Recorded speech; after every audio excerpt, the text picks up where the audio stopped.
les sous-marins nucléaires lanceurs d'engins. Symbole de la dissuasion nucléaire, ces monstres des profondeurs porteurs de l'arme atomique sont les bâtiments de guerre les plus menaçants, mais aussi les plus complexes au monde. Après 30 ans de bons et loyaux services, la première génération de SNLE français va entrer dans l'histoire en étant démantelée et déconstruite. Certains de ces composants vont être recyclés. D'autres matières extrêmement dangereuses subiront un traitement adapté. Une première européenne, aussi spectaculaire que fascinante, que nous allons vous faire découvrir. Cette disparition, elle évoque une performance technique, une performance humaine aussi, d'un travail que rien n'arrête. Pendant près d'1 an et demi, nous avons suivi en exclusivité ces déconstructeurs de l'extrême sur le sous-marin L'Indomptable. Ils nous ouvrent les portes d'un univers extraordinaire où le génie, la passion et le professionnalisme sont les maîtres mots. On se dit qu'on a vu tout, et en fait, quand on rentre dans un sous-marin, on n'a pas tout vu. Et là, on se dit, comment on va faire, quoi. Dans cette version de David contre Goliath, ces experts vont devoir gérer avec des imprévus quotidiens et des risques aussi importants que dangereux. Combien niveau poids là? Ah, j'ai 35 tonnes. Ah, lâche. Ils vont rencontrer de multiples obstacles et relever un nombre incalculable de défis titanesques. Allez, ramène un peu sur toi.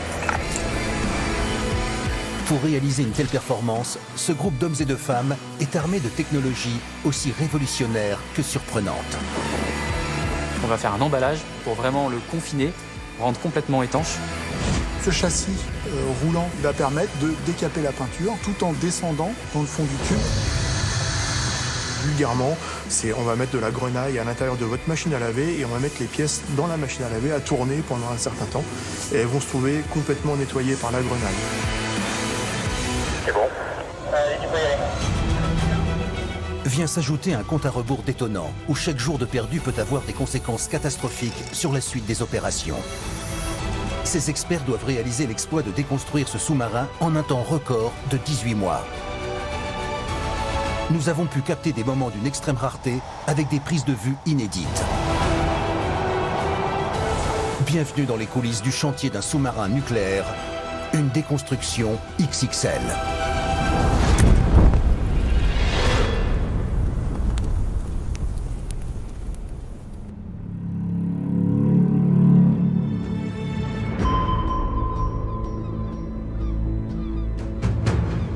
Nous sommes à Cherbourg, en Normandie.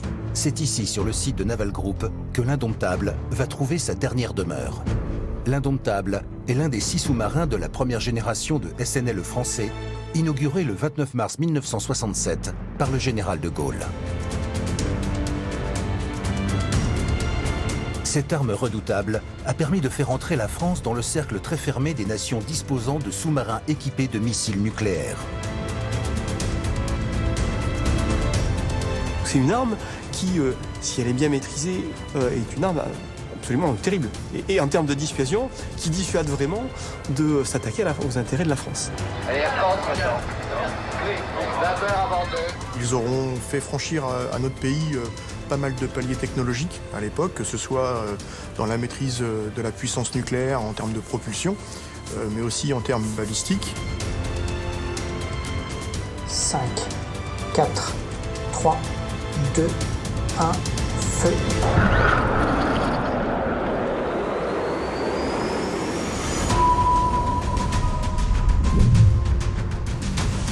Après les États-Unis et la Russie, la France est le 3e pays au monde à lancer un chantier relevant d'une prouesse technique et technologique sans précédent.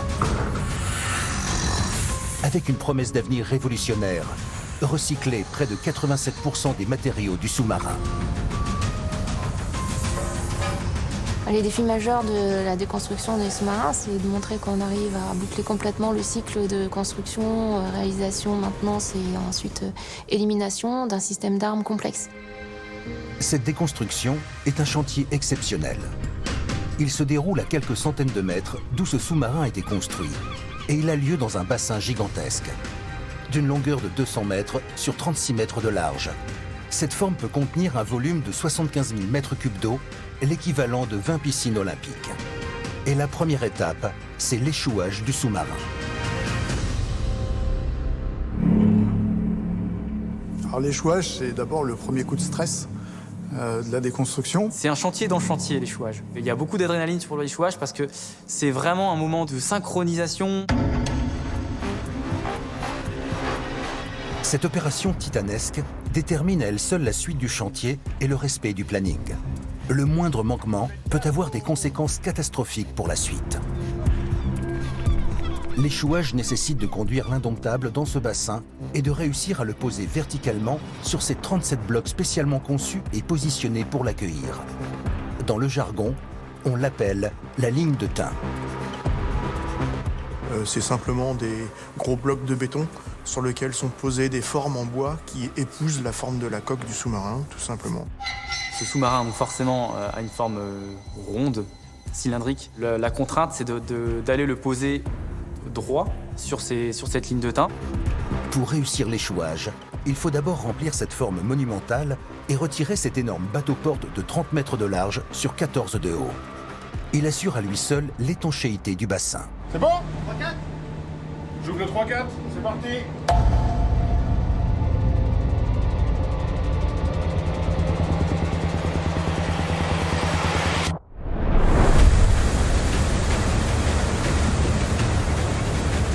Il ne peut sortir parfaitement à la verticale que lorsqu'il est entouré du même niveau d'eau de part et d'autre et qu'il est maintenu et guidé par d'énormes câbles, sans quoi il tomberait à la renverse. On remplit la forme d'eau, le bateau-porte se met donc en flottaison et on ouvre cette porte.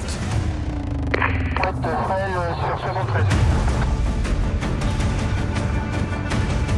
façon, dès que c'est bon, on y va, on a 3 mètres d'eau. Ah, c'est bon, ça passe.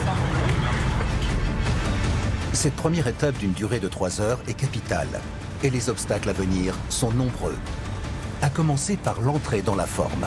Ouais, c'est bon, je reçois. L'indomptable est un mastodonte de 6000 tonnes, l'équivalent de 21 Airbus A380 répartis sur 120 mètres de long pour 12 mètres de diamètre. Il a un tirant d'eau très important et ne peut pénétrer dans le bassin qu'en cas de marée haute lors de gros coefficients, ce qui arrive qu'une seule fois par mois. Si l'eau n'est pas assez haute dans la forme lors de l'entrée, sa coque toucherait le fond et mettrait en péril l'infrastructure.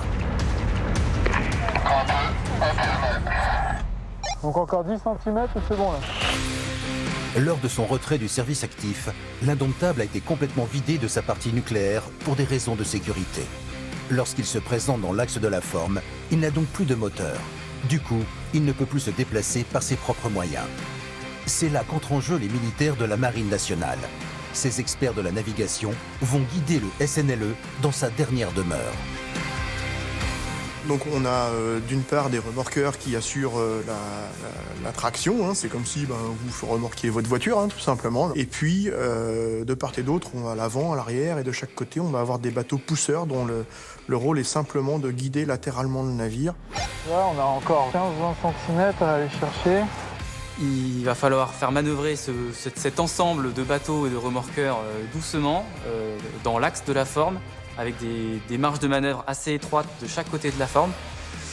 Ça peut se jouer au centimètre ou à la dizaine de centimètres parfois. 1 heure après l'ouverture du bateau-porte, l'indomptable est entré complètement dans le bassin. Désormais, on passe à l'étape de l'alignement du sous-marin sur la ligne de Tain. Les marins le positionnent au-dessus des blocs et l'amarrent à différents endroits de la forme. Et une fois qu'il est à peu près fixé à ses amarres, ces navires de la Marine nationale qui nous aident vont sortir du bassin pour refermer le bateau-porte.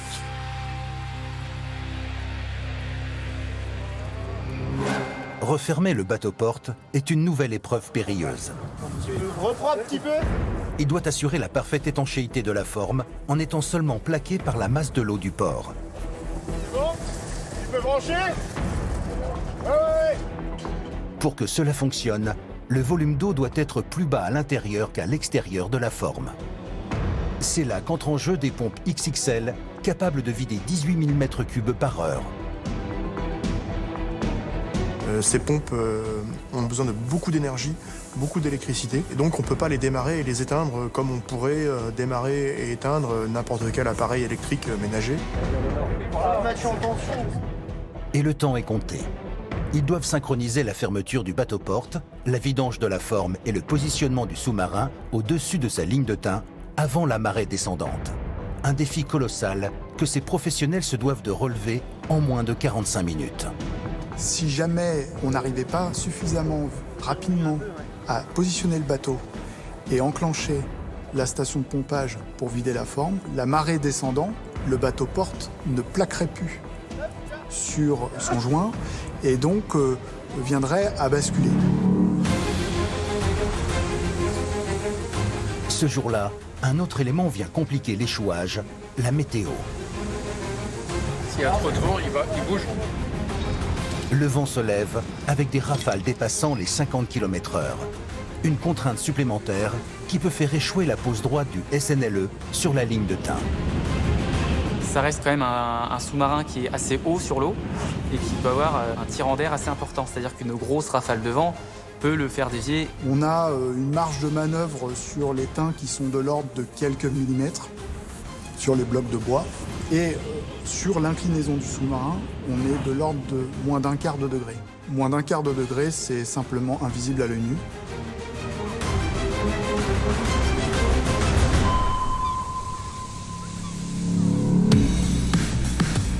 Pour s'assurer du parfait alignement du SNLE, la station de pompage travaille en accord avec des géomètres situés autour de la forme. Munis de matériel optique de précision, ils sont le compas de l'opération. Oh les gars, ils se barrent complètement là. Va bord avant, donnez un peu de bout. Ouais, Cyril, il faut qu'il aille sur tribord à l'arrière. Si l'indomptable n'est pas parfaitement posé à la verticale, les conséquences peuvent être dramatiques pour la suite du chantier. À l'arrière, il faut toujours qu'il aille sur l'avant. Le risque, ne pas pouvoir sortir les tubes internes mobiles, qui sont les pièces les plus longues du sous-marin. Si on était incliné, le faible espace dont nous bénéficions pour les sortir, la marge en fait sur laquelle on peut agir est tellement faible que le tube interne viendrait se coincer en fait dans la structure du sous-marin. Allez, c'est bon, vous pouvez arrêter le pompage. Un scénario redouté qui ne laisse pas de place à l'erreur. Équilibrez au dernier moment. C'est bon, on peut y aller hein? Ouais, c'est bon. Le bassin se vide. La coque de l'indomptable n'est plus qu'à quelques centimètres de la ligne de Tain. On s'aide de plongeurs qui vont nous assurer qu'on est parfaitement au-dessus de la ligne de Tain, qu'on est bien centré, qu'il n'y a pas d'obstacle sur la coque qui nous empêcherait de poser parfaitement le sous-marin. Et puis, on va enclencher le pompage de l'eau de mer pour venir poser le sous-marin sur sa ligne de Tain. C'est bon? C'est bon, impeccable. C'est que de la finesse, c'est un objet, un gros flotteur de 6000 tonnes qu'on va poser en douceur. Après 8 heures de stress, l'indomptable est posé. Pour le stabiliser, ces énormes morceaux de plomb de 5 tonnes sont placés à des endroits stratégiques de sa coque. Et pour s'assurer une dernière fois du bon alignement du sous-marin, rien de tel que cet outil millénaire utilisé pour la construction des pyramides d'Égypte, le fil à plomb. Une ficelle avec un poids au bout et qui se sert de la gravité pour donner la verticalité parfaite. Voilà. Donc, quand vous avez d'une part un axe qui est votre périscope et que vous venez mettre votre fil à plomb sur le côté, si votre bateau est un peu penché, vous allez avoir du jeu entre le fil à plomb et le puits du périscope, et donc vous allez voir que vous n'êtes pas du bon côté. On a environ 6 mm de jeu, donc on avait le droit jusqu'à 1,5 degré, donc on va pouvoir accepter l'échouage. C'est conforme, c'est bon pour nous.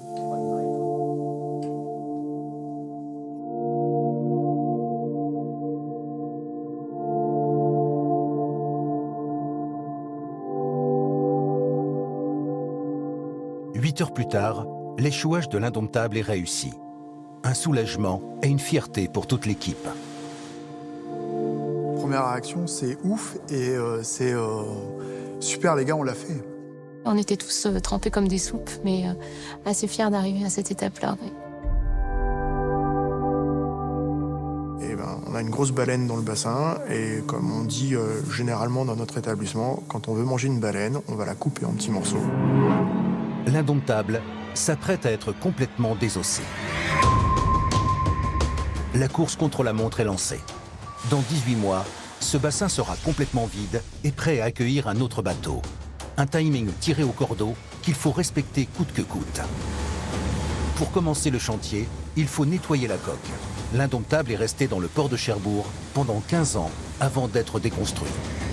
Avec le temps, des moules et des algues se sont accumulés sur sa partie immergée et doivent être décapés. On a un gros nettoyeur haute pression à 500 bars et on décolle ça de la coque du sous-marin. Et ensuite l'évacuer le plus rapidement possible parce que sous l'effet du soleil, c'est pas très joyeux comme odeur.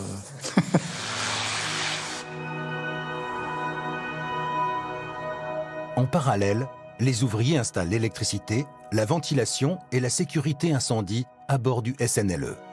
L'occasion de redonner vie à ce monstre marin abandonné depuis 15 ans. Une drôle de sensation quand on arrive dans un sous-marin qui est vide comme ça. On a l'impression qu'il est encore habité, quoi. On a l'impression que c'est hier encore qu'ils étaient dedans, quoi.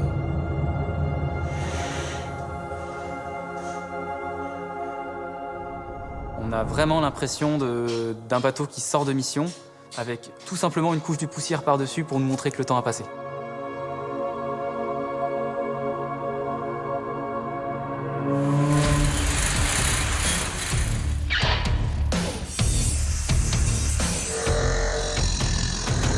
Ce chantier titanesque est réparti sur 4 zones principales. La forme, où se trouve le sous-marin. Le quai, où auront lieu toutes les opérations de levage. L'usine de désamiantage ou salle blanche, spécialement inventée pour la déconstruction. Enfin, la zone de découplage, où les pièces seront triées par matière. Lorsqu'il entre dans le bassin, le SNLE est composé de 6 tranches et de 4 ponts. Après plusieurs années d'études, les ingénieurs ont établi un scénario de déconstruction pour ce géant des profondeurs, avec une logique à toute épreuve. On a fait le choix de déconstruire le sous-marin verticalement, pont par pont, en gardant la coque intègre le plus longtemps possible. On travaille aussi de façon à le réduire par les extrémités de l'extrême avant et de l'extrême arrière vers le centre. Pour réaliser ce chantier hors norme, il faut s'attacher les services des meilleurs. Pour la première fois, experts des sous-marins et professionnels du BTP et de l'environnement vont travailler main dans la main à la déconstruction du SNLE. Ensemble, ils vont être amenés à inventer des méthodes de travail et développer des trésors d'imagination pour relever cet incroyable défi. Yannick, après le condenseur là, on démobilise la grue. Ça marche. On déconstruit pas un SNLE comme on déconstruit un immeuble, comme on déconstruit une voiture. Un SNLE est avant tout un navire de guerre construit pour résister à tout. On se targue de dire que c'est l'objet le plus complexe qui existe, plus complexe qu'une fusée, parce qu'une fusée, ça part et puis ça n'a pas une durée de vie énorme. Nous, on fabrique un produit qui doit avoir une durée de vie de 40 ans. Ce sous-marin est un travail d'orfèvre. Il est composé de 2 millions de pièces parfaitement agencées. Ces déconstructeurs de l'extrême doivent parvenir à les extraire et les séparer selon une méthodologie unique, tout en sachant que l'imprévu sera au rendez-vous. Un challenge en soi que ces hommes et femmes se doivent de relever. On vient dessus avec des yeux d'enfant. Franchement, on vient avec des yeux d'enfant. Quand on a fait des années de retrait ou de démolition de tout, on se dit qu'on a vu tout. Et en fait, quand on rentre dans un sous-marin, on n'a pas tout vu. En extérieur, ça fait gigantesque, mais à l'intérieur, c'est tout étriqué. Bah c'est plein, quoi. C'est rempli, c'est petit, c'est exigu, c'est étroit. Et là, on se dit, comment on va faire, quoi.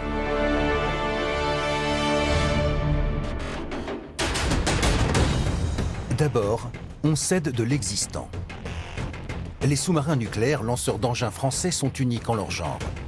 Ils sont dotés de 3 brèches de 2 mètres sur 2, situées sur le dessus de la coque. Elles fournissent les premiers accès d'évacuation du SNLE. C'est une technologie qui est propre aux sous-marins français et qui permet en fait, dans les phases d'entretien, quand le sous-marin est en service actif, de faire la maintenance des gros matériels.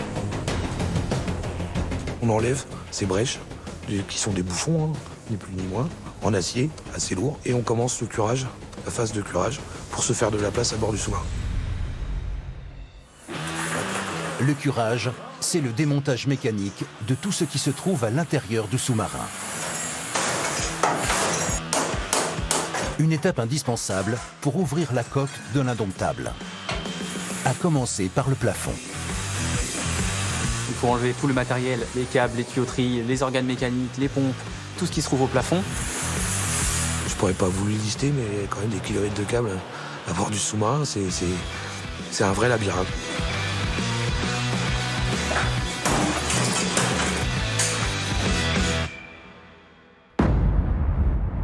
Il reste un dernier élément qui sépare l'intérieur du SNLE de sa coque.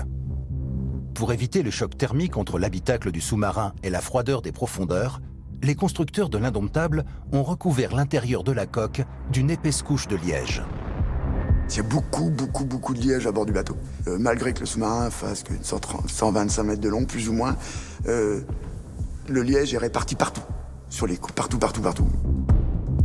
En totalité, ce sont 6000 mètres carrés de liège qui sont collés à la paroi. Cet isolant présente un nouvel obstacle à ces professionnels de la déconstruction.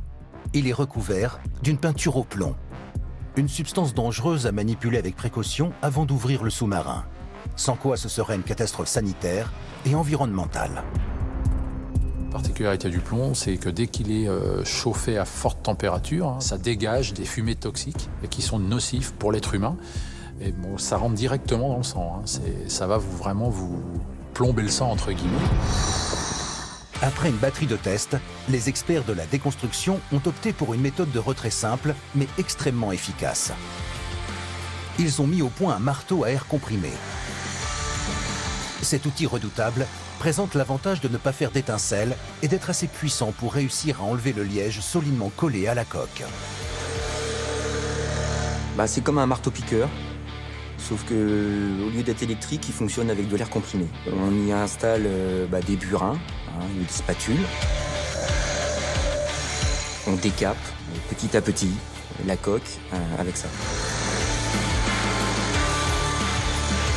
On vient gratter ce liège à l'intérieur avec minutie jusqu'à ce qu'il n'y ait plus rien. 10 mois sont nécessaires pour décaper tout le liège de l'Indomptable.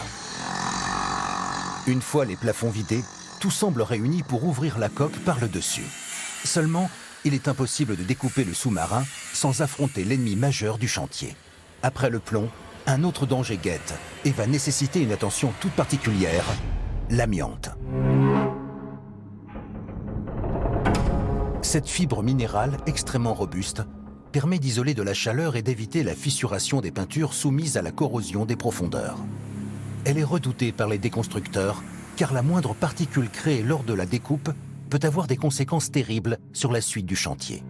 Chaque année dans le monde, 100 000 personnes meurent à cause des poussières d'amiante.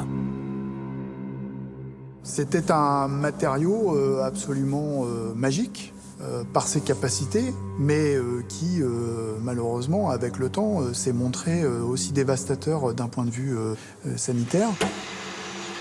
C'est un ennemi majeur, c'est un enjeu majeur, c'est vraiment quelque chose qui fait l'objet de toutes nos attentions. Sur l'Indomptable, il y a plusieurs types d'amiante. La plus délicate à enlever se trouve à l'extérieur. Toute la coque du sous-marin est recouverte d'une peinture amiantée. Un cauchemar que ces professionnels doivent affronter avec courage et détermination, tout en respectant l'une des grandes promesses du chantier, le respect de l'environnement. Il faut bien évidemment protéger l'environnement, c'est-à-dire qu'il est hors de question de rejeter de l'amiante dans l'environnement. On assure la qualité de l'air. C'est l'enjeu du chantier, c'est une priorité, sans impacter l'environnement proche et les populations qui sont autour. C'est là que commencent 14 mois de désamiantage.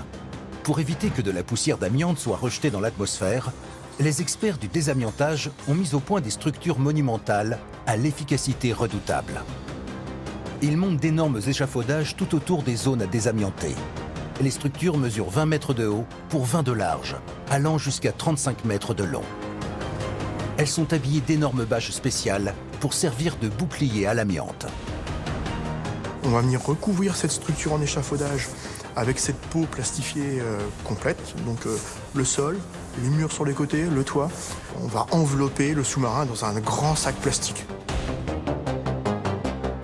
On va faire un emballage pour vraiment le confiner, rendre complètement étanche. Mais avant d'attaquer le désamiantage, il faut s'assurer qu'aucune poussière d'amiante produite lors de l'opération ne quitte cette grosse boîte, sans quoi ce serait un échec. Pour rendre cela possible, les confinements sont mis en dépression permanente grâce à d'immenses ventilateurs. L'air de l'extérieur va rentrer à l'intérieur du confinement, mais l'inverse n'est pas possible. Le risque amiante est là. Dès lors qu'on démarre le chantier de désamiantage, on ne peut plus s'arrêter. On ne peut pas s'arrêter. Une fois en place, les désamianteurs enfilent leur combinaison robuste pour attaquer le décapage de la coque.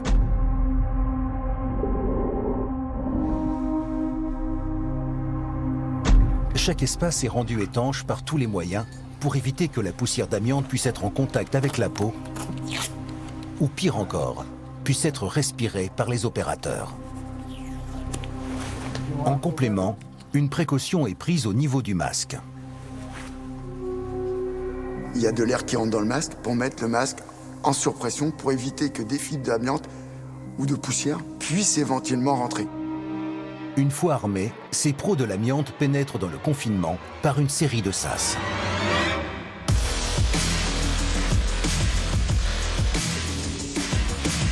Pour attaquer la peinture, ils sont munis d'énormes pistolets. Leur munition, un sable spécial. Projeté à grande vitesse sur la coque, la peinture ne résiste pas longtemps. C'est le même principe qu'une lance à incendie, sauf que au bout de votre lance, c'est pas de l'eau qui sort, c'est du sable. Le sablage va venir vraiment gratter la coque pour retirer toute la peinture amiantée qui va se retrouver dans le sable, qui sera lui-même traité en déchets amiantes. Et une fois les contrôles d'atmosphère réalisés pour constater qu'aucune présence d'amiante résiduelle n'existe dans le confinement, c'est à ce moment-là où on peut lever le voile et laisser ouvert la porte aux déconstructeurs, aux chalumistes, aux découpeurs. La prochaine étape consiste à ouvrir la coque de l'Indomptable. Le but est de réduire petit à petit le sous-marin. Cette carapace est composée d'un alliage métallique de plusieurs centimètres d'épaisseur, dont les secrets de fabrication sont confidentiels. Elle est incroyablement robuste.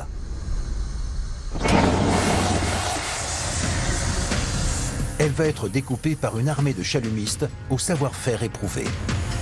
Ces soldats du feu sont la caution du respect du planning, ceux par qui la métamorphose du sous-marin arrive. Voilà, eux, en clair, c'est le couteau acéré du chantier. Voilà, ils vont découper le sous-marin en petits morceaux. C'est l'artillerie lourde qui permet de découper très vite de grandes tailles, de grandes dimensions, de grosses épaisseurs. Protégés par une armure à l'épreuve du risque, ils sont équipés d'un chalumeau surpuissant au fonctionnement légendaire. Ils mélangent deux gaz, le propane et l'oxygène, pour allumer leur énorme torche. Puis pour faire une flamme, ils utilisent ce détonateur.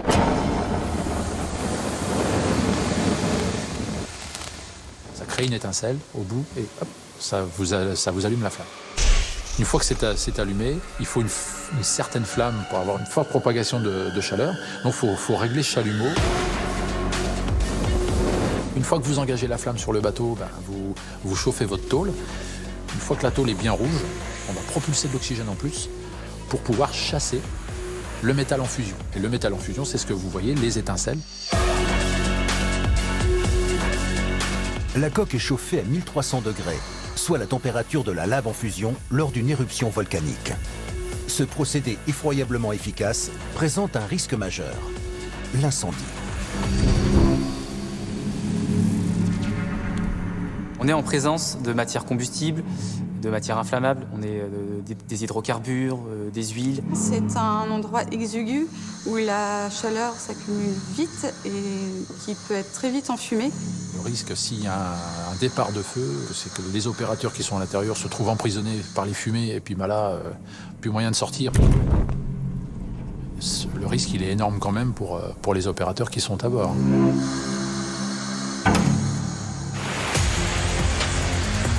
Pour anticiper ce genre de situation extrême, tous les moyens possibles et imaginables sont mis en place. Le plus élémentaire, l'utilisation de l'eau. À côté de chaque chalumeiste, on a un équipier qui a une lance à incendie directement à côté de lui. Il faut refroidir la pièce de temps en temps au fur et à mesure qu'on la chauffe. C'est parfois un peu la piscine, mais vaut mieux ça que de risquer de mettre en danger la vie de quelqu'un. Déjà, de base, on fait attention. On essaye d'ouvrir le maximum de fenêtres, de portes, pour pas avoir de départ de feu et pour avoir des issues de secours.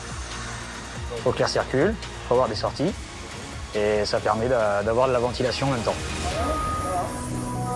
L'eau projetée sur la coque est souillée par les restes d'huile et d'hydrocarbures qu'elle rencontre lors de sa descente vers la cale. Elle est récupérée grâce à un système ingénieux mis au point pour cette déconstruction hors norme. On a créé des trous dans le fond du bateau avec un système de vannes. Ce sont des vannes qui sont fermées pour gérer justement toute cette eau. Et donc, ce qui nous permet aussi d'ouvrir de temps en temps pour vider le fond du bateau. Les eaux usées sont récupérées dans ces grands bidons et sont ensuite traitées.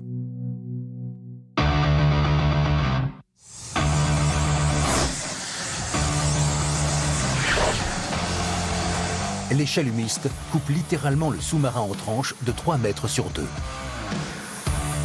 En fait, on dégrossit des bandes pour élargir, pour que la ferraille sorte comme il faut, quoi.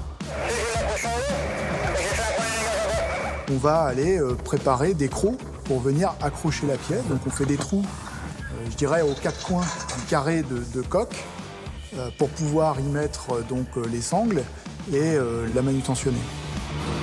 Tu vas pouvoir commencer à lever, tranquillement, vas-y. Voilà, vas-y lève, après il est parti. Vas-y, tu peux y aller. Une fois terminé, il n'y a plus qu'à lever ces carrés de métal de 8 tonnes chacun grâce à un acteur clé du chantier, celle sans qui rien ne serait possible, la grue.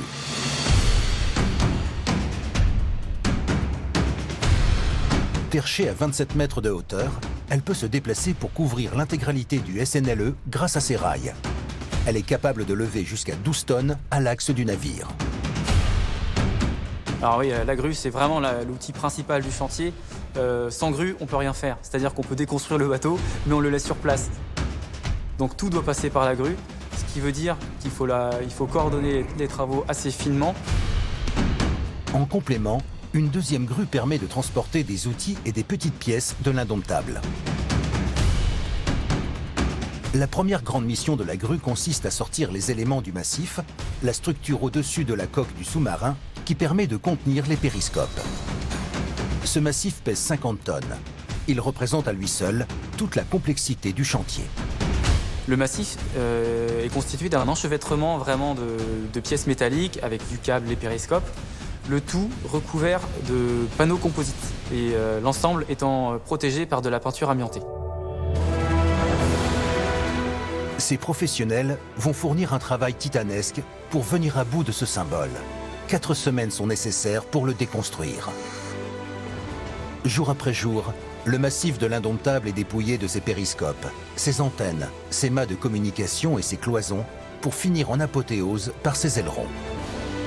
Leur déconstruction est un moment unique avec un incroyable défi à relever. Retirer ces ailerons de 9 tonnes en un seul morceau. Il a fallu vraiment choisir la bonne méthode pour découper le haut du massif, parce que c'est emprisonné dedans, avec tout le système d'orientation, et bien découper le dessus du massif pour ensuite appréhender l'ensemble des ailerons. Un challenge maîtrisé qui n'est rien à côté de ce qui attend l'équipe. À la poupe du sous-marin, un nouveau casse-tête se présente aux yeux des déconstructeurs. Le retrait des ailerons arrière. À L2, ces nageoires de guidage du SNLE pèsent 30 tonnes. Un poids considérable, difficile à appréhender. C'était pas possible de les retirer d'un seul tenant. Il a donc fallu imaginer les découper. Sauf que les ailerons ne sont pas faits de la même matière que la coque qui est en acier. Ces ailerons sont composés d'un mélange de matières dont du béton cellulaire. Si ce matériau présente des qualités phénoménales pour résister à la pression des profondeurs, il reste un calvaire à découper. Le problème qu'on a avec le béton cellulaire, c'est que ça emmagasine beaucoup la chaleur et ça finit par la restituer d'un coup, ça peut s'enflammer. C'est très compliqué à découper. On a essayé de le traiter au chalumeau, comme ce qu'on a fait sur le reste du bateau, on a bien vu que ça ne marchait pas, c'était pas efficace. Donc il a fallu se gratter la tête, trouver d'autres façons de faire. Après de multiples essais, les experts de la déconstruction optent pour une scie à câble. Cet outil redoutable est utilisé dans des carrières de pierre ou la déconstruction d'ouvrages d'art. Il est extrêmement précis et présente de nombreux avantages. Il permet surtout de faire des découpes à froid sans création de chaleur et évite d'avoir des poussières toxiques rejetées dans l'air. Il n'y a pas de flamme, il n'y a pas de fumée et c'est facilement contrôlable, balisable et permet de découper l'aileron en plusieurs morceaux. Cette scie est composée d'un châssis métallique qui vient entourer l'aileron sur toute sa largeur.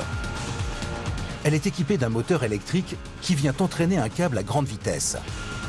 D'une dizaine de mètres de long, il comprend une gaine en caoutchouc dans laquelle sont imbriquées des petites billes de diamant. Pas plus dur que le diamant. C'est la matière la plus dure qu'on puisse trouver sur Terre. Alors c'est de la poussière de diamant, c'est pas du diamant, ma femme mettra pas ça au doigt. On peut les sacrifier. Pour qu'il soit parfaitement efficace, le câble diamanté est mis sous tension grâce à des poulies.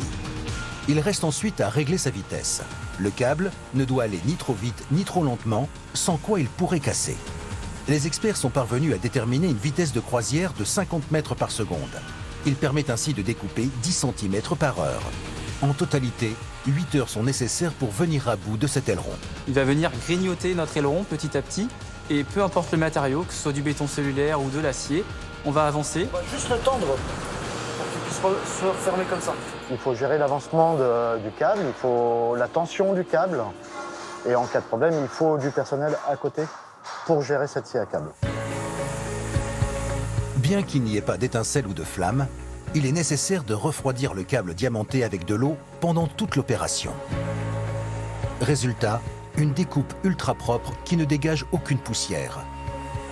Restent juste des petits bouts faciles à récupérer qui vont être traités par la suite.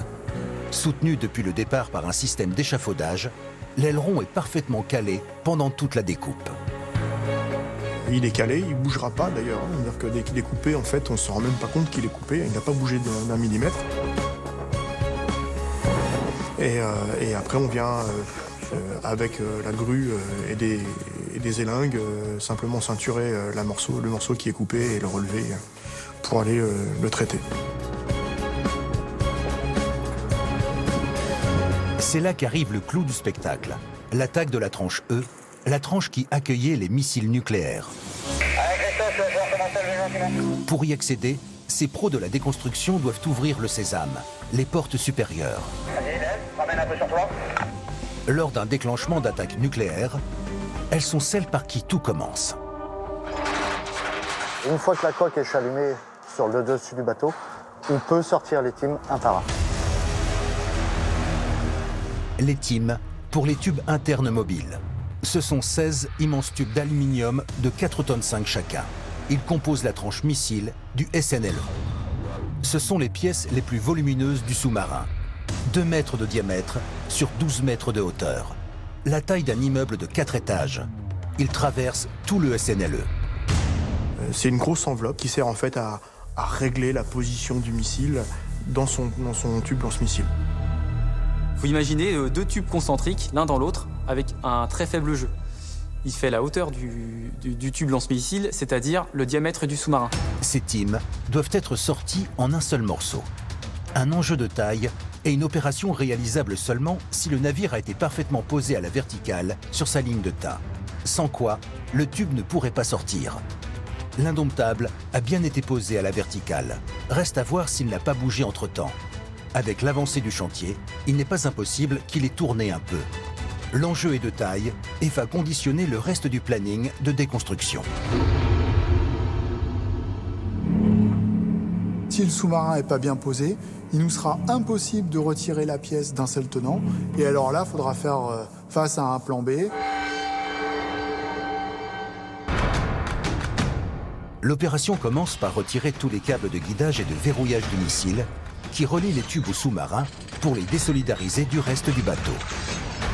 Une fois terminé, il n'y a plus qu'à les sortir. Un défi à part entière.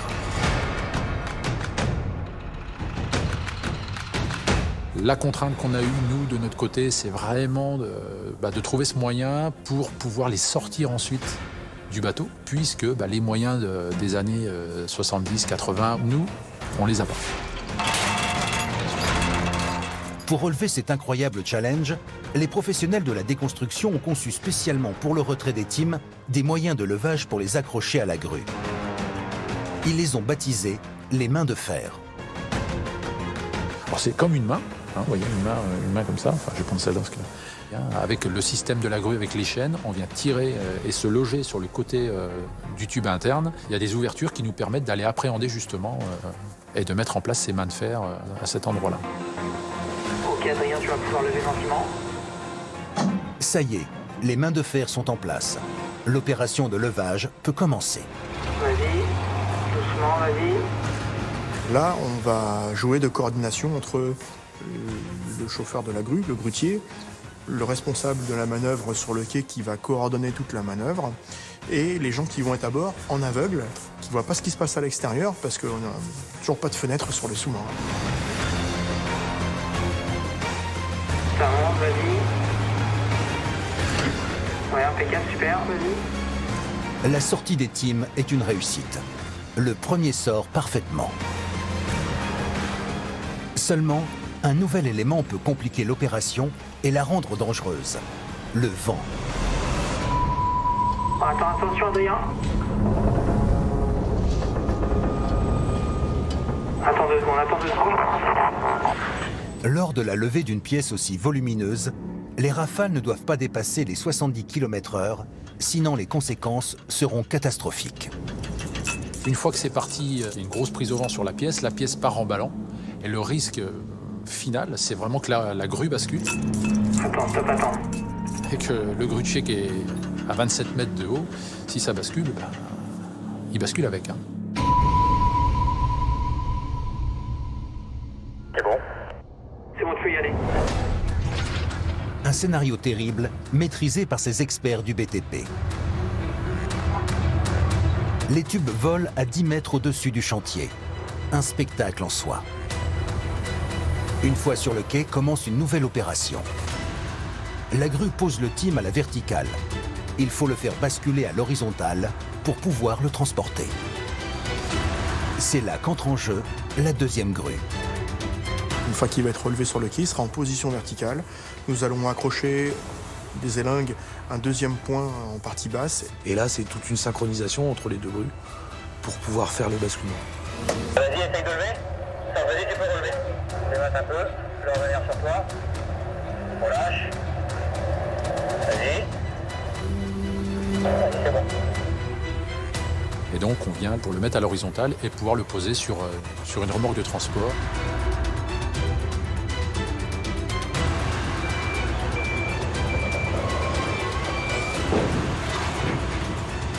Dernière étape, la pesée. À l'entrée du navire, il y a une pesée initiale qui est faite. Par rapport au poids d'origine, nous, tout ce qu'on pèse sur cette bascule, l'idée c'est vraiment de ressortir environ le même tonnage. Une fois ces 16 tubes sortis, il reste 15 mois à ces déconstructeurs pour remplir leur objectif. Ils doivent se mesurer à un nouveau problème de taille. Ces timbres étaient contenus dans d'autres tubes appelés tubes externes. Ils présentent un nouvel obstacle car ils sont tous recouverts d'une peinture amiantée qu'il faut absolument enlever. Seulement, il est impossible de la décaper par sablage. Le problème, c'est que ces tubes, ils font un peu plus de 2 mètres de diamètre, ils font 12 mètres de haut.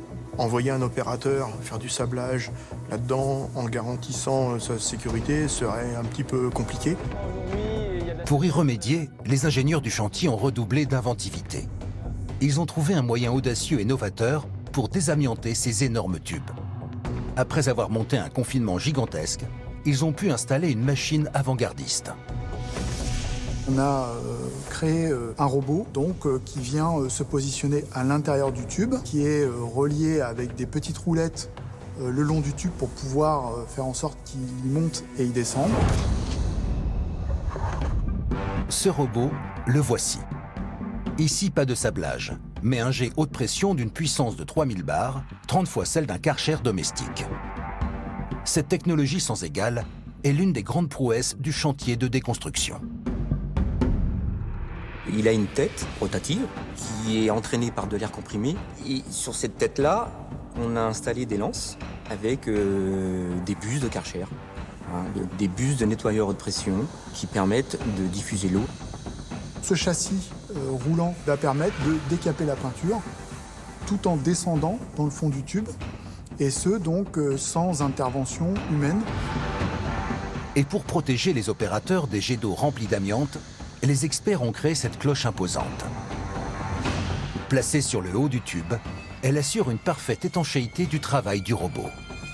Une fois que tout est en place, le robot peut commencer le désamiantage.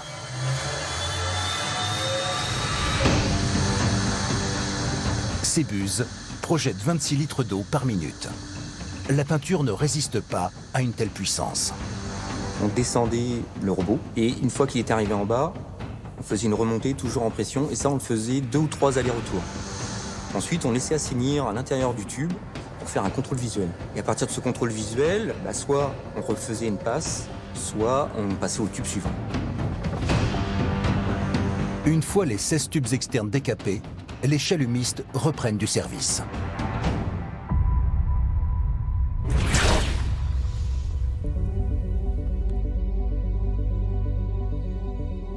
Pour respecter le délai de 18 mois, ils sont plusieurs à travailler en même temps dans différents secteurs du sous-marin. Un gain de temps considérable qui demande d'être extrêmement vigilant. La moindre erreur de planning peut être fatale. La maîtrise du chantier, elle consiste à s'assurer que tous les moyens de protection sont pris et ne pas se retrouver avec quelqu'un qui serait là par hasard à l'intérieur du sous-marin quand un autre vient découper à l'extérieur. Parce qu'il passerait certainement un très mauvais quart d'heure, quoi. Les couteaux aiguisés du chantier découpent les tubes en morceaux de 2 mètres. On va avoir une équipe qui va découper les tubes en partie haute, étage par étage. Et une fois qu'ils ont avancé sur la moitié d'un étage, une deuxième équipe va attaquer les mêmes tubes sur l'étage suivant. Ils vont créer des trous pour pouvoir manipuler les morceaux qu'ils ont pré-découpés. Ils vont venir accrocher les crochets de la grue. Et là, les tubes vont s'enchaîner. En 2 mois, la tranche missile se vide.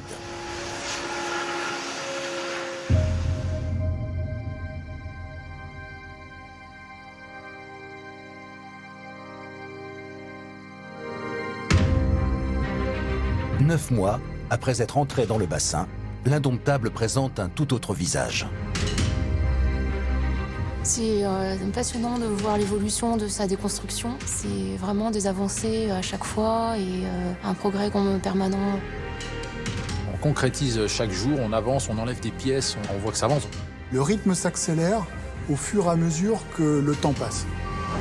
Les professionnels de la déconstruction travaillent d'arrache-pied, quelle que soit la météo.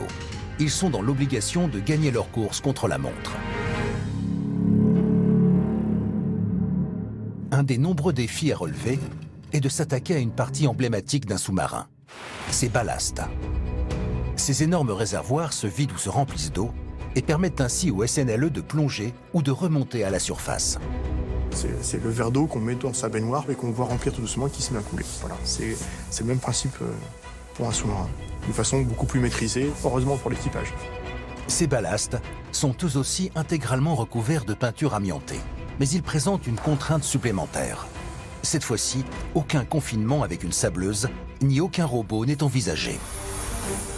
Ce sont des locaux confinés, très exigus, très sombres, avec un accès pas forcément aisé. Donc moins on rentre à l'intérieur, je dirais que moins on fait porter de risques aux opérateurs.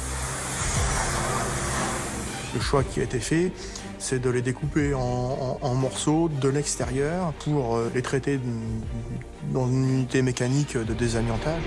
Cette unité, c'est ce bâtiment blanc, baptisé salle blanche. Spécialement conçu sur mesure pour la déconstruction des SNLE, c'est une zone complètement hermétique. 2 énormes machines vont permettre de décaper ces morceaux de ballast sans qu'aucune personne ne soit présente.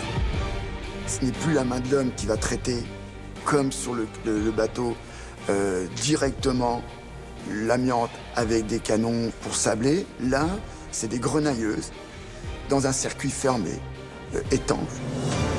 Ces machines fonctionnent en 2 temps. Les morceaux de l'indomptable y pénètrent grâce à un convoyeur.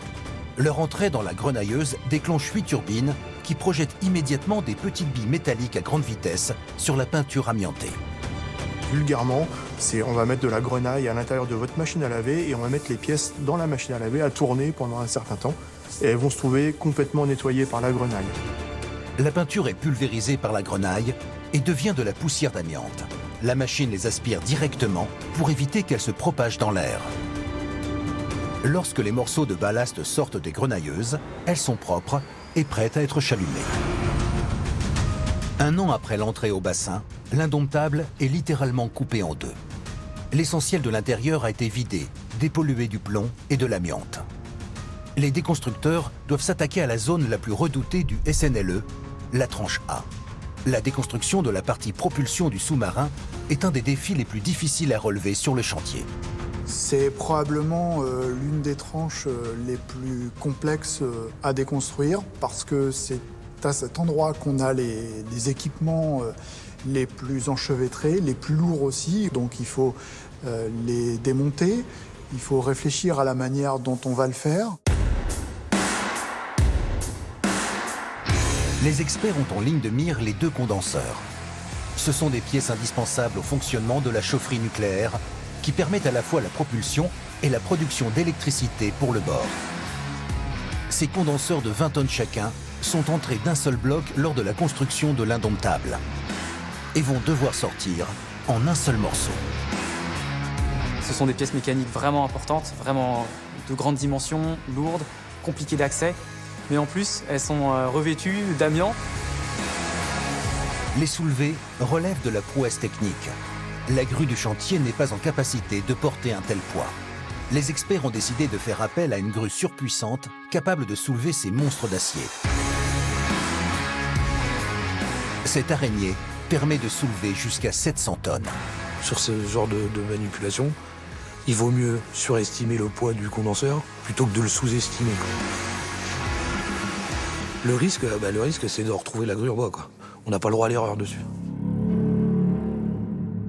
Allez Pascal, vas-y, monte tout doucement, je vais te dire si ça bloque. Ce genre de manipulation amène un autre danger qu'il faut éviter coûte que coûte. Au cours de la déconstruction, le SNLE doit toujours être à l'équilibre sur sa ligne de tain. Plus le chantier avance pont par pont, moins le sous-marin est lourd. Ah, ça commence à lever, vas-y. Dans ces conditions, le retrait d'une pièce massive peut avoir de terribles conséquences si ce n'est pas bien maîtrisé. Combien niveau poids là? Ah, j'ai 35 tonnes. Ah, lâche. Si on enlève cet élément, le bateau peut ripper, basculer, avec le personnel qui est en train d'agir à bord. Comme c'est cylindrique, il roule sur lui-même et il tombe dans le fond de forme. Après ça, c'est vraiment scénario catastrophe. Ah ouais, c'est bon, tu l'as passé. C'est bon, tu peux y aller en grand, Pascal. Une opération de levage tirée au cordeau par ces pionniers de la déconstruction. Il faut garder toujours une stabilité relative et garder une déconstruction progressive sur tout le sous-marin. Toutes les pièces du sous-marin sont ensuite transférées sur la zone de découplage. C'est là que commence la dernière étape du chantier de déconstruction, le recyclage. Si différents polluants comme l'amiante ne peuvent être réutilisés, toutes sortes d'aciers et de composants peuvent être revalorisés. Seulement les pièces du sous-marin, comme les condenseurs, sont une accumulation de différents métaux qu'il faut dépareiller. On va tout récupérer ici, on va ensuite trier et déferrer et séparer la ferraille, du cuivre, du cupro, du laiton, on sépare vraiment tous les métaux. Tous les éléments sont placés dans des bennes dédiées par matière. Les grosses pièces d'acier sont découpées à une taille d'1,50 m par 50 pour être ensuite traitées sur d'autres sites. Dès qu'on a assez de matière, dès qu'on a assez de tonnage pour l'envoi, donc aux alentours des 27-30 tonnes, on appelle le transporteur qui vient récupérer la matière. Les morceaux de coque sont un acier spécial propre aux sous-marins. Ils sont transférés sur ce site de Limay en Île-de-France. Un des enjeux de cette déconstruction, c'est vraiment de bien trier cette matière et de bien revaloriser ces choses-là. Ils sont triés de nouveau et transférés sur une péniche qui va rejoindre la Belgique. C'est ici, à Châtelet, que les morceaux de coque de l'indomptable vont connaître leur dernière transformation.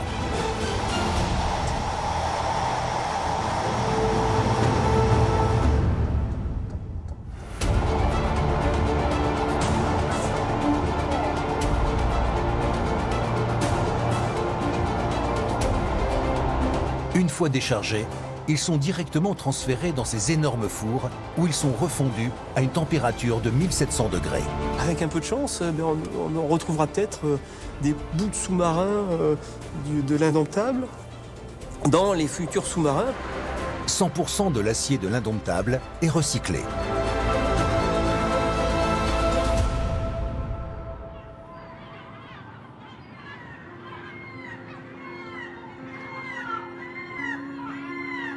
« 15 mois après être entré dans le bassin de déconstruction, l'Indomptable n'est plus que l'ombre de lui-même. Il ne reste que la partie inférieure, rebaptisée baignoire par les déconstructeurs. Il ne reste plus qu'à la couper en deux et à la réduire des deux extrémités et le chantier sera terminé. Cette disparition petit à petit de la coque, elle évoque une performance technique, une performance humaine aussi, d'un travail que rien n'arrête. Pour nous, c'est le moment où on va basculer vers la fin, en fait. On arrive dans le sprint final. Le bateau va disparaître très rapidement en fin de chantier et il va rester longtemps que cette dalle de plomb. Cette dalle est un savant mélange composé de plomb et d'acier. Une pièce qui présente un ultime obstacle à surmonter, son poids. 250 tonnes, soit quasiment un Airbus A380. La grue n'est pas capable de soulever une telle masse. Il faut donc la découper en morceaux sans rejeter de polluants dans l'atmosphère. C'est la dernière épine dans le pied qu'on va pouvoir trouver. C'est l'ennemi juré à atteindre absolument et au plus vite possible. Donc cette dalle de plomb, elle nous embête un petit peu parce qu'elle prend du temps. La seule façon qu'on ait trouvé et la façon la plus efficace et la plus propre, ça a été de la découper à la scie à câble. Grâce à son fil diamanté, cette machine surpuissante utilisée pour les ailerons arrière va découper la dalle en 7 tranches de 35 tonnes chacune.